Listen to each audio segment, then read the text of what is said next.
brought you by Silver Pumps and Motors. Top quality और consistent performance के लिए सिर्फ सिल्वर पंप्स नाम याद रखना. గుంటూరు మేయర్ పీఠంపై కూటమి ఫోకస్ చేసింది. ప్రస్తుత మేయర్పై అవిశ్వాసం పెట్టేందుకు ప్లాన్ చేస్తోంది. కేంద్ర మంత్రి పెమ్మసాని ఆధ్వర్యంలో కార్పొరేటర్ల భేటీ జరిగింది.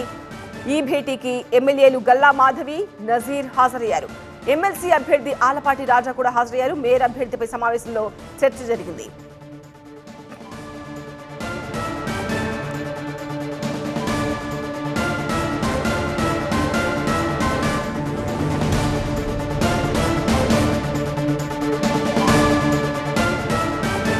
గుంటూరు మేయర్ పీఠంపై కూటమి ఫోకస్ చేసినట్టుగా తెలుస్తోంది. టీవీ ప్రతినిధి నాగరాజుతో మాట్లాడదాం. నాగరాజు, ప్రస్తుత మేయర్ పై కూటమి అవిశ్వాసం పెట్టేందుకు ప్లాన్ చేస్తున్నట్టుగా తెలుస్తోంది. సమావేశంలో ఎలాంటి వ్యూహాలకు పదును పెట్టారు? అంటే ఇప్పటికే స్టాండింగ్ కౌన్సిల్కి సంబంధించిన ఎన్నికల్లో 6 స్థానాలకు గాను 6 స్థానాలని కూటమి నేతలే గెలుచుకోవడం జరిగింది. కూటమి అభ్యర్థులే గెలుపొందడం జరిగింది. ఈ నేపథ్యంలోనే వచ్చే నెలలో మార్చి 17వ తారీఖుతో ప్రస్తుతం ఉన్న వైసీపీకి సంబంధించిన మేయర్ కావటి మనోహర్ నాయుడు 4 ఏళ్ల పదవీ కాలం పూర్తవుతుంది. కాబట్టి మున్సిపల్ చట్టం ప్రకారం 4 ఏళ్ల తర్వాత ఎప్పుడైనా అవిశ్వాస పెట్టే అవకాశం ఉంటుంది. కాబట్టి మార్చి 18న అవిశ్వాసం పెట్టేందుకు కూడా సిద్ధమైనట్లుగా తెలుస్తుంది. ఈ నేపథ్యంలోనే కీలక సమావేశం అయితే నిర్వహించారు. ముఖ్యంగా గుంటూరు పార్లమెంటు సభ్యుడిగా ఉన్న పెమ్మసాని చంద్రశేఖర్ కేంద్ర మంత్రిగా ఉన్నారు. ఆయన ఆధ్వర్యంలోనే ఈ కార్పొరేటర్లు అందరితో కూటమి కార్పొరేటర్లు దాదాపు 30 మంది ఉన్నారు. 30 మంది కూడా మొన్న ఓటు వేశారు. అదేవిధంగా క్రాస్ ఓటింగ్ కూడా జరిగి వైసీపీకి సంబంధించిన కొంతమంది కార్పొరేటర్లు కూడా ఓటు వేయడం జరిగింది స్టాండింగ్ కౌన్సిల్ ఎన్నికల్లో. ఈ నేపథ్యంలోనే మొత్తంగా బలగం చూసుకున్నట్లయితే మేయర్ పైన అవిశ్వాసం పెట్టి వైసీపీకి సంబంధించిన కావటి మనోహర్ నాయుడుని దించే అవకాశం ఉంది. కాబట్టి ప్రస్తుతం ఆ దిశగా కూటమి నేతలంతా కూడా ఆలోచనలు చేస్తున్నారు.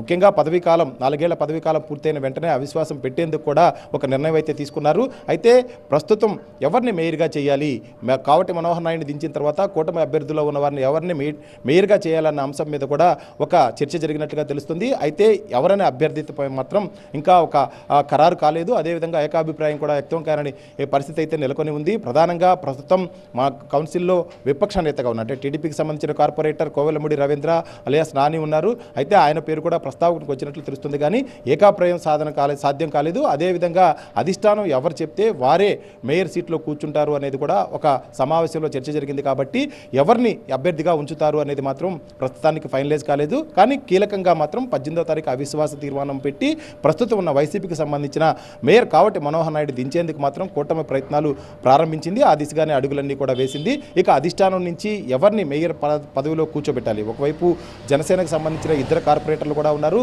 అందులో ఒకరికి మొన్నగా స్టాండింగ్ కౌన్సిల్లో సభ్యుడిగా కూడా అవకాశం ఇచ్చారు. కాబట్టి మేయర్ సీటు ఎవరికి టీడీపీకి ఇవ్వాలా లేదా ఇతర పార్టీలకు ఇవ్వాలా, ఇస్తే ఎవరిని అభ్యర్థిగా మేయర్ స్థానానికి ఖరారు చేయాల్సి ఉంటుంది అనే దాని మీద అధిష్టానానికే చివరిగా విన్నవించి అధిష్టానం ఇచ్చిన నిర్ణయం మేరకు మాత్రమే అభ్యర్థిని ఖరారు చేసే అవకాశం కనిపిస్తుంది. కాబట్టి ఇందుకు సంబంధించిన కీలక సమావేశం కూడా పూర్తయింది. కాబట్టి ఇక త్వరలోనే అంటే దాదాపుగా మార్చి 17 వరకు వేచి ఉండి మార్చి 18న అవిశ్వాస తీర్మానం పెట్టేందుకు కసరత్తు అంతా సిద్ధం చేస్తున్నారు.